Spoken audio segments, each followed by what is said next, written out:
Aujourd'hui, nous allons aborder deux versets de la lettre aux Hébreux chapitre 1, les versets 6 et 8.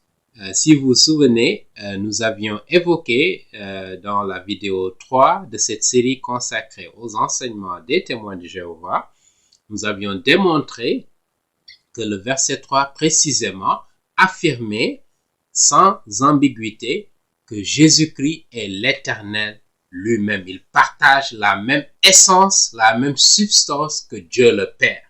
Parce qu'il affirme qu'il est l'exacte représentation de l'Éternel. D'accord? Ça signifie qu'il est éternel lui-même, qu'il est le Dieu tout-puissant qui a toujours existé, qui n'a jamais été créé, contrairement à ce que les témoins de Jéhovah enseignent. Ce même verset également nous dit qu'il a purgé lui-même nos péchés. Et il n'y a que Dieu qui est capable de purger les péchés et de nous pardonner nos péchés. Et on nous dit, après qu'il ait purgé nos péchés, il s'est assis à la droite de Dieu le Père. Cette expression, s'asseoir à la droite de Dieu le Père, signifie qu'il partage la même essence que Dieu le Père. Et nous verrons ça dans le livre de l'Apocalypse au chapitre 5, lorsqu'il est adoré par les anges au ciel, et également les 24 anciens qui sont présents au ciel, autour du trône de Dieu. On nous dit que donc il est assis à la droite de Dieu le Père pour revendiquer la pleine divinité qu'il partage avec Dieu le Père et Dieu l'Esprit Saint.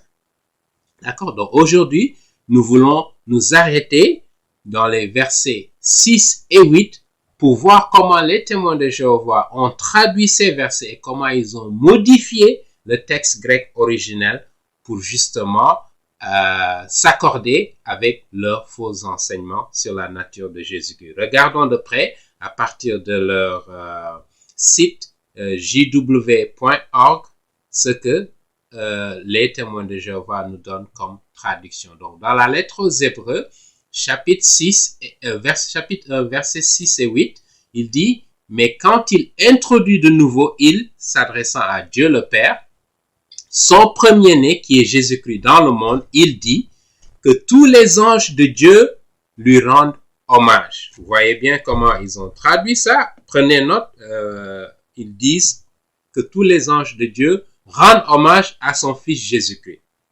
D'abord, je voudrais rappeler, si les témoins de Jéhovah affirment que Jésus-Christ était l'archange Michel avant de venir sur terre, on ne peut pas être un archange et se rendre hommage à soi-même.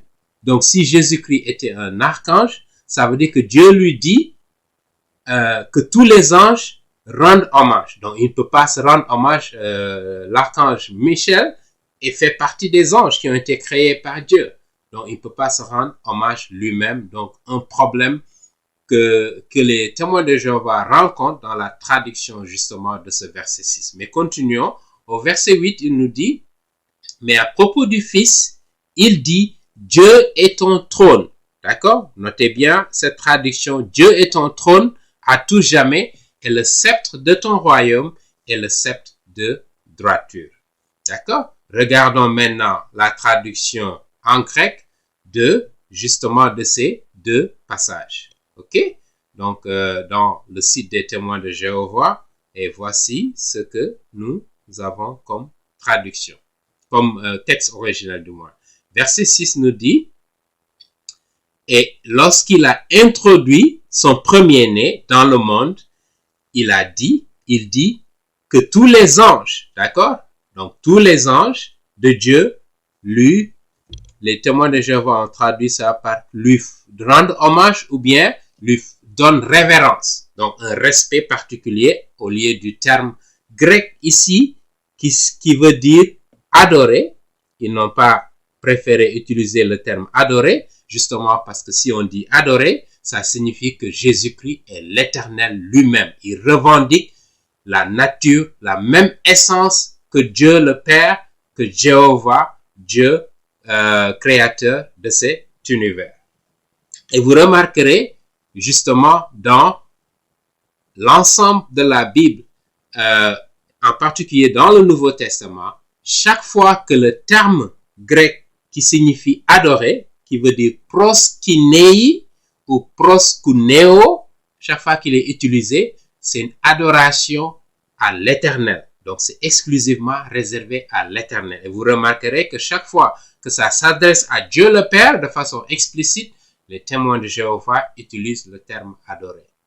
Mais chaque fois qu'il est question de Jésus-Christ, avec ce même terme grec, il le remplace par rendre hommage, ou bien s'incliner, ou bien donner révérence à Jésus-Christ. Regardons de près dans l'évangile de Saint Jean, au chapitre 4, versets 20 à 22, Jésus-Christ, donc, qui rencontre la femme samaritaine, nous dit ici, donc au verset 20, il dit, la femme samaritaine lui dit, nos ancêtres ont adoré sur cette montagne, mais vous autres, les Juifs, vous dites que c'est à Jérusalem qui est l'endroit où l'on doit adorer.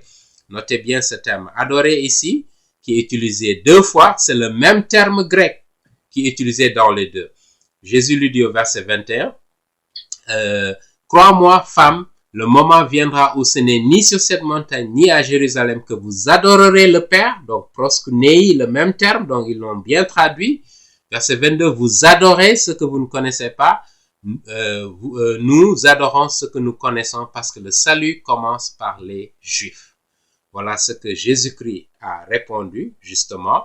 Donc, ils ont fidèlement traduit le terme proskunei ou proskuneo par adorer.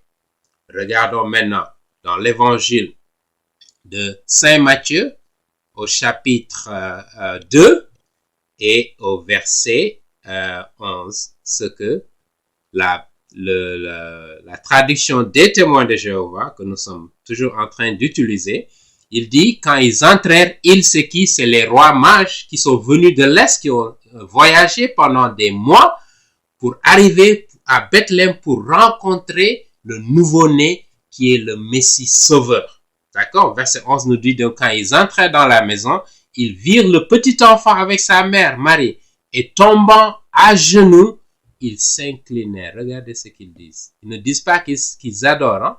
Qu'ils adorent le petit enfant qui est né parce que c'est Dieu lui-même qui est venu, qui est devenu un homme pour sauver l'humanité. D'accord? Ils ouvrirent aussi leur trésor et leur offrir des cadeaux, etc. D'accord? Donc, le même terme, et nous allons regarder le terme grec ici. Donc, vous voyez Matthieu chapitre 2, le même terme grec, proskinesan. Et là, c'est le terme qui est utilisé au passé. Ils adorèrent. Donc, ils se prosternaient et ils adorèrent le petit enfant qui vient de naître. D'accord? Donc, c'est le terme grec qui est utilisé, comme vous voyez ici. D'accord? Mais les témoins de Jéhovah, pour se conformer à leurs faux enseignements, fausses doctrines sur la nature de Jésus, continuent à changer la parole de Dieu, le texte grec originel. Prenons un autre exemple dans l'évangile de Matthieu, toujours au chapitre 14, verset 33. Nous n'avons pas le temps. Je vous invite à regarder ça de près. Lorsque Jésus est adoré également, c'est le terme proskinei qui est utilisé pour dire adorer, mais eux, ils ont traduit ça par faire révérence, d'accord, à Jésus-Christ. Et ça pose problème pour les témoins de Jéhovah. Regardons maintenant le second verset du premier chapitre de la lettre aux Hébreux, verset 8. Ok?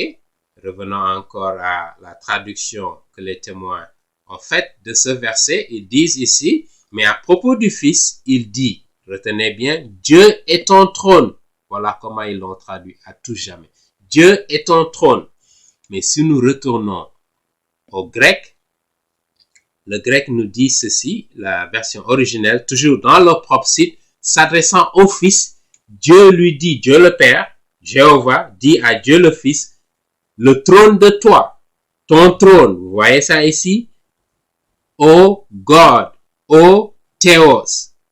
Ô Théos et exclusivement s'adresse à l'Éternel. Partout où Théos est utilisé, il s'agit de l'Éternel. Donc Dieu le Père est en train de dire à Dieu le Fils, ton trône, ô Dieu.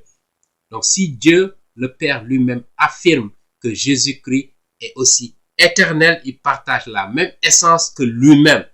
Qui sont les témoins de Jéhovah pour nous dire autrement?